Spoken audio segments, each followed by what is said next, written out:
दोस्तों, आज हम बात करेंगे अपने देश के गौरव महाराणा प्रताप की, जिनके पास अच्छा और सुख भरा जीवन जीने के अनेकों साधन थे, परंतु उन्होंने मातृभूमि की रक्षा के लिए चयन किया दुर्गम और कष्ट भरे मार्ग को। दोस्तों, ये कहानी भी उन्हीं से जुड़ी हुई है और ये बात तब की है जब महाराणा प्रताप और अकबर की सेना में हल्दी घाटी का युद्ध चल रहा था। उस समय महाराणा प्रताप जंगल में एक गुफा में रह रहे थे और पास ही में एक छोटी सी बस्ती थी और बस्ती के लोगों ने यह तय किया था कि हर दिन एक एक परिवार महाराणा प्रताप के लिए भोजन पकाकर लेकर जाएगा। और उस दिन बारी थी दूधा के परिवार की। दूधा एक छोटा सा बालक था जो अपनी माँ के साथ रहता था। उस दिन घर में कुछ भी ना था पकाने को, तो माँ ने अपनी पड़ोसन से थोड़ा आटा लिया और उसकी रोटियां बनाकर एक पोटली में बांधकर दूधा को दी और कहा कि ये भोजन महाराणा प्रताप को दे आना।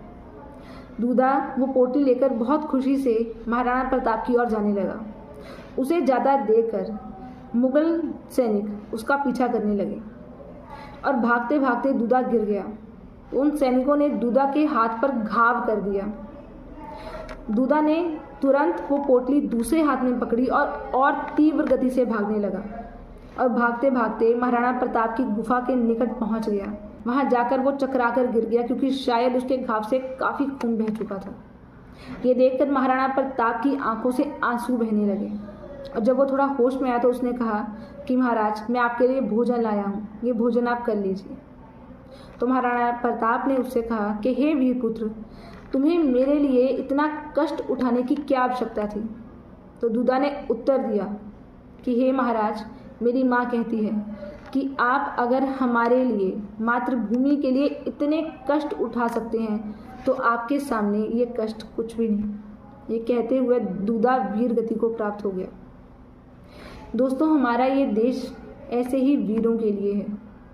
उन्हीं के बलिदानों से आज हम सुरक्षित और स्वतंत्र हैं, पर फिर भी बहुत आसानी से हमारी किताबों में से हमारे ऐसे वीर नायकों को हटा दिया गया और स्थान दिया गया नीच अधर्मियों को।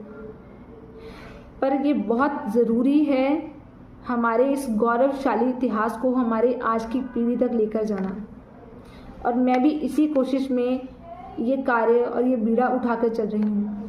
आई विश कि आप भी इसमें साथ निभाइए और जितना हो सकता है शेयर कीजिए। हम मिलेंगे एक नई स्टोरी में, तब तक के लिए हर हर महादेव।